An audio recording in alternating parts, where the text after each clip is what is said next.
Hey, it's Greg with GL Robotics, and we've got an exciting review for you here today. We're going to contrast the Mingda X2 with the brand new Mingda S1 high-speed printer. Most of you are familiar with the X2, and many of you have bought those and had very good success with it. It has all the great features that you love: direct drive, auto leveling, flex bed, can actually accommodate even larger filament rolls. Well, the new S1 has all of those features and even more. It comes with a linear rail. It comes with a redesigned hot end, which is actually capable of using even more engineered filaments. It runs off a clipper, which was a big demand from many of you from the feedback on the X2. It has a light bar to help you see. It actually has a camera, which is a high definition camera. This one runs a lot faster, as you can see. It runs up to 600 millimeters per second, and you can print directly from your slicer. No need to put it on the SD card or hook your computer directly to it. And so we're going to tell you a little bit more about the features here in a minute, but I wanted to highlight these two and point out what a great advancement and how Mingda's been listening to your feedback. All right, guys, now that Greg has walked you through some of the similarities between the S1 and the X2 series, I'm going to go ahead and get you a deeper dive into what the S1 is and what it can do and how it kind of functions. So the place we're going to start right now is how slicing a file and starting it on the printer goes compared to the X2, right? So with the X2, you had to put your SD card into your computer after you sliced it, put it back in the printer, go ahead and do that. You don't have to do that anymore. With this now, you can use Mingda's version of OrcaSlicer, which we'll open up right now. You can load your print into it. In this case, we're going to go ahead and do this 3D benching just because it's quick and everybody knows what it is. It's loaded in.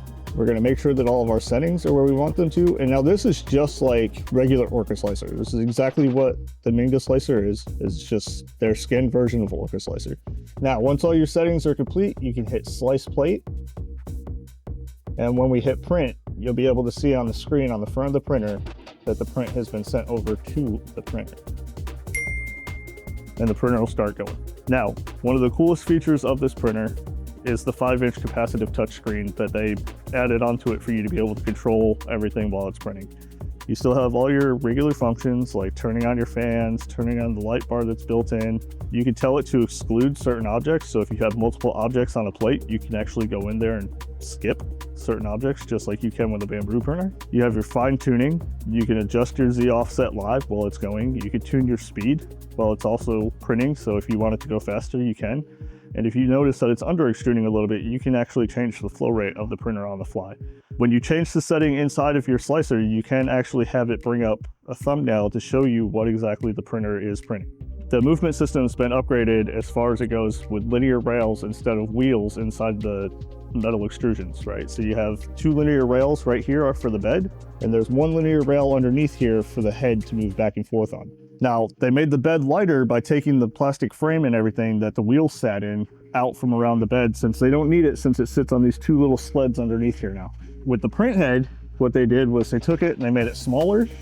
They made the direct drive more compact. They added a bigger part cooling fan to the front of it so it sucks in more air and helps cool with the 2 ducts that are on the side here. But also at the same time, what they did was they took and they added a more bamboo style hot end to it, so you don't have to worry about the PTFE tube melting or the nozzle hitting the bed and breaking at the throat or anything like that we did with the X2 series. That's one of the major upgrades on this. And it also comes with a hardened steel nozzle, so you don't have to worry about printing abrasives like we are right now with this PLA carbon fiber. You can print ABS carbon fiber, glass filled, anything up to really PET carbon fiber is where I think it would top out at about a 290 degree range on the temperature. The bed can go up to 110 degrees Celsius. That helps you have a wider range of filaments that you can print. Now, a lot of people worry about leaving their printer running while they're not home. This kind of helps alleviate that worry because it has a high definition 1080p camera, but it's also a full frame rate camera, meaning if you're viewing it from outside your house or anything else like that, you're going to see the actual motion of the printer, not just 1 or 2 frames every couple of seconds.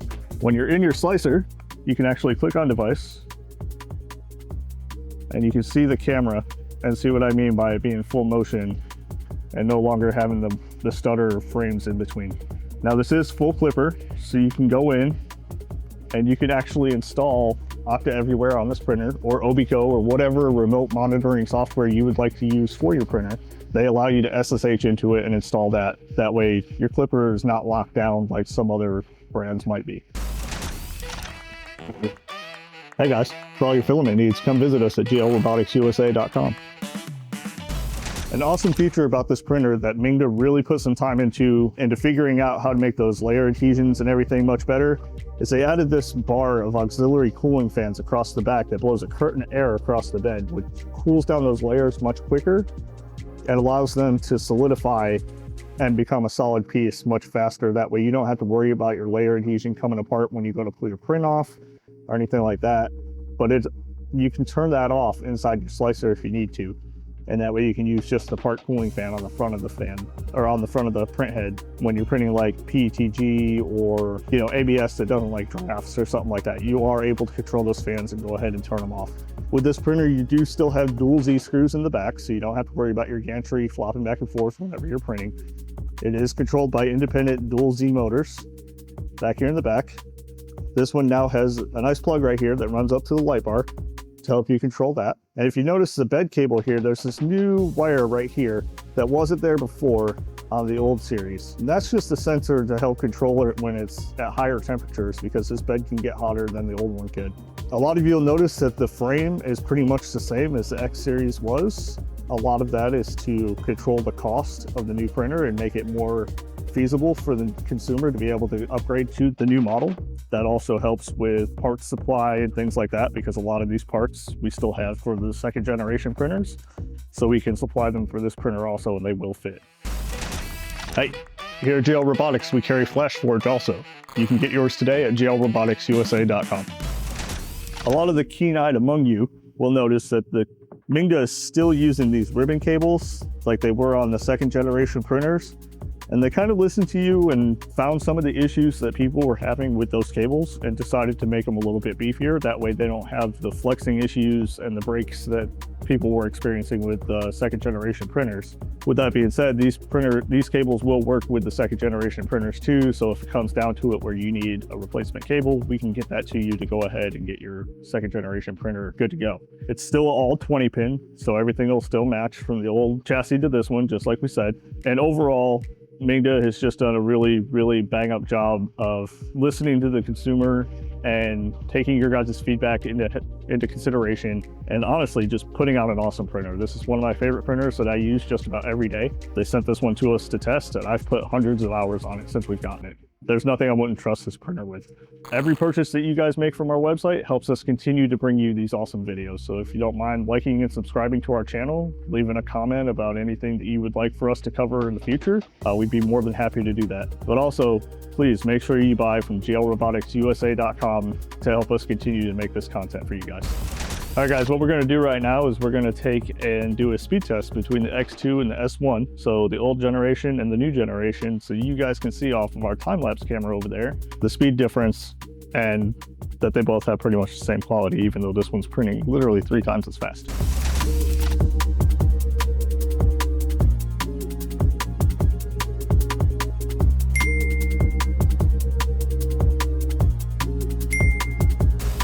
All right, guys, so our benchies are finished. And as you can see, the S1 clearly finished much quicker than the X2, but the quality is also just a little bit better. You can look at these benchies right here and you can see that the bows, there's no under extrusion. The layer lines are nice and neat. The cooling is good. That's the benefit of the upgrades that Mingda has decided to make to their consumer line of printers. As you can see, Mingda's been listening to you, and they want to continue to improve their printers. And we think with the S1, they've really hit it out of the park. And so we're going to begin taking pre-orders for this and stocking them as well as the parts, and offering support from our website, glroboticsusa.com. So we appreciate your time and look forward to helping you out.